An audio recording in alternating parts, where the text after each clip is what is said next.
এখন বাজারে টমেটো অনেক সস্তা, তাই পাকা লাল লাল টমেটো নিয়ে আসুন আর খুব কম খরচে কোনো কেমিক্যাল কোনো কালার ছাড়াই সস তৈরি করে ফেলুন আর সারা বছর ধরে খান। আর এই দেখুন আমি এখানে 1.5 কেজি মতো লাল লাল পাকা টমেটো নিয়েছি আর এর দিয়ে অনেকটা সস হবে, তাই টমেটোগুলোকে পরিষ্কার পরিচ্ছন্ন করে ধুয়ে নিয়েছি। আর এইভাবে টমেটোগুলোকে কেটে নেব, ওপরের সাইডটা কেটে চাকুতে করে এইভাবে ফেলে দেব। তারপর এই দেখুন এইভাবে পিস করব। সব টমেটোগুলোকে এইভাবে কেটে নেব। আর এখন যদি টমেটো এত সস্তা হয় তাহলে সস বানাবো না কেন? বাজারে তো কেমিক্যাল দুনিয়ার অনেক কিছু দেয়া থাকে, ওতে তো বাচ্চার পক্ষে ক্ষতি, সবার ক্ষতি। তাই বাড়িতে বানিয়ে ফেলুন খুব সহজে। এই দেখুন এইভাবে কেটে নিচ্ছি সবগুলোকে। সব টমেটোগুলো কাটা হয়ে গেছে। এবার টমেটোগুলোকে সেদ্ধ করার জন্য একটা জায়গা নেব। এই দেখুন এরকম একটা জায়গা নিয়েছি। এবার টমেটোগুলোকে সেদ্ধ করে নেব। আপনারা চাইলে এটা কুকারও করতে পারেন, আমি কুকারে করছি না কারণ এখনকার টমেটো না খুব পাকা আর মানে খুব সফট হয়, তাই আমি এতেই মানে এইরকম একটা হাঁড়িতেই সেদ্ধ করে নেব। আর দিয়ে দিয়েছি কিছুটা পেঁয়াজ, মানে দুটো ছোটো ছোটো মিডিয়াম সাইজের পেঁয়াজ দিয়েছি আর 5-6টা কাঁচা লঙ্কা দিয়েছি। আর দিয়ে দিলাম 1 বাটি মতো জল।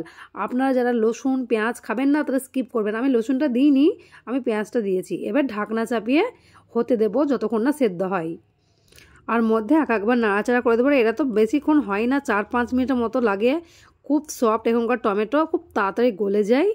এখন হয়ে গেছে, নাড়াচাড়া করে দিতে হবে কিন্তু মাঝে মাঝে, না হলে নিচে কিন্তু লাগার খুব সম্ভাবনা থাকে, তাই মাঝে মধ্যে নাড়াচাড়া করে দিবেন। টমেটোটা সেদ্ধ হয়ে গেছে, নামিয়ে নিয়ে 5 মিনিট মতো ঠান্ডা হতে রেখে দেবো, তারপর পিসবো। এই দেখুন ঠান্ডা হয়ে গেছে। এবার মিক্সার গ্রাইন্ডার করে পিষে নিতে হবে, খুব মিহিভাবে একদম পেস্ট করে নিতে হবে। তার জন্য নিচ্ছি এখানে একটা মিক্সার গ্রাইন্ডার জার নিচ্ছি। এই জারের মধ্যে অল্প অল্প করে দিয়ে পিষে নেব।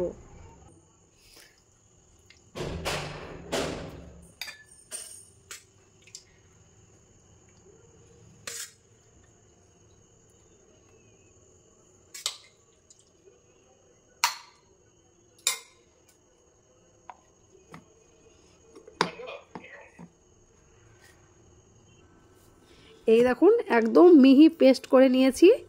এবার এটাকে একটা পাত্রে রেখে দিচ্ছি, এখনও আরেকবার পিষতে হবে তবেই হবে। আর দেখুন একদম মিহি পেস্ট হয়েছে, একা একটু আছে সেটা ছাকনা দিয়ে ছাকলে বেড়ে যাবে। মনে হচ্ছে দেখুন কি সুন্দর এখন থেকে দেখতে লাগছে, মনে হচ্ছে সস হয়ে গেছে, পুরো পুরো সস হয়ে গেছে মনে হচ্ছে। এবার এটাকে ছাকনা দিয়ে ছেঁকে নেব। তার জন্য এখানে একটা পাত্র নিয়েছি আর এখানে একটা বড় ছাকনা নিয়েছি। এবার ছাকনা দিয়ে সমস্তটা ছেঁকে নেব, যাতে যে খসাগুলো থাকবে সেগুলো সব মানে ছাকনার মধ্যে থেকে যাবে।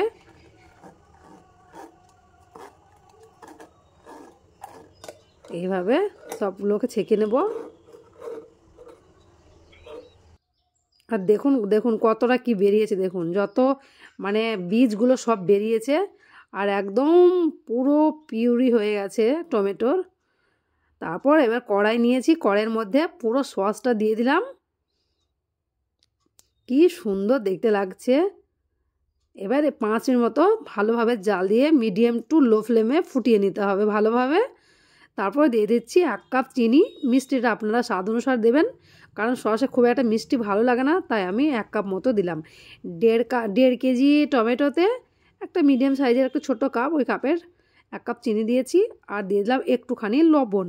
আমি লবণটা একটুখানি দিয়েছি, আমি আরও একটু লবণ দেব। এটা কিন্তু এটা এই মানে সাদা লবণটা না, আমি বিট লবণ দেবো, তার জন্য একটুখানি লবণ দিয়েছি। আর দিয়ে দিলাম জিরা গুঁড়ো আর দিয়ে দিলাম লাল লঙ্কার গুঁড়ো। কাশ্মীরি লঙ্কা দিতে পারেন আপনারা, আমরা ঘরে থাকা একটু লাল লঙ্কার গুঁড়ো একটু দিয়েছি। তারপর ভালোভাবে নাড়াচাড়া করে দিয়ে দিলাম বিট লবণ। বিট লবণটা মেন, বিট লবণটা দিলে টেস্টটা খুব সুন্দর আসে। আর দেখুন কি সুন্দর দেখতে লাগছে, অনেকটা থিকনেস হয়ে গেছে।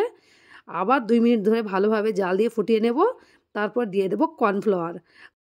1 চামচ মতো কর্নফ্লাওয়ার আমি জল দিয়ে গুলিয়ে নিয়েছি, তারপর দিয়ে দিলাম। এবার ভালোভাবে আবার 2 মিনিট মতো ভালোভাবে নাড়াচাড়া করে ফুটিয়ে নেব।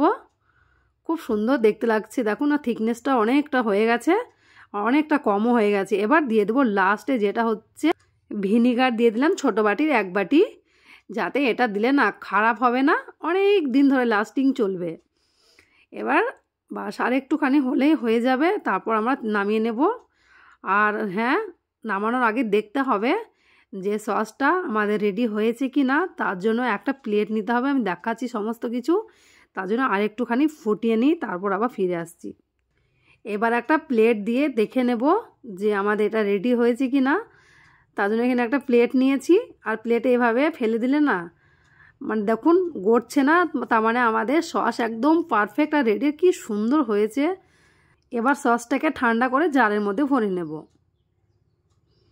ঠান্ডা হয়ে গেছে, এবার জারের মধ্যে ভরে নিচ্ছি। আর আপনারা দেখলেই বুঝতে পারছেন যে কতটা সুন্দর হয়েছে আর কত সুন্দর থিকনেসটা হয়েছে।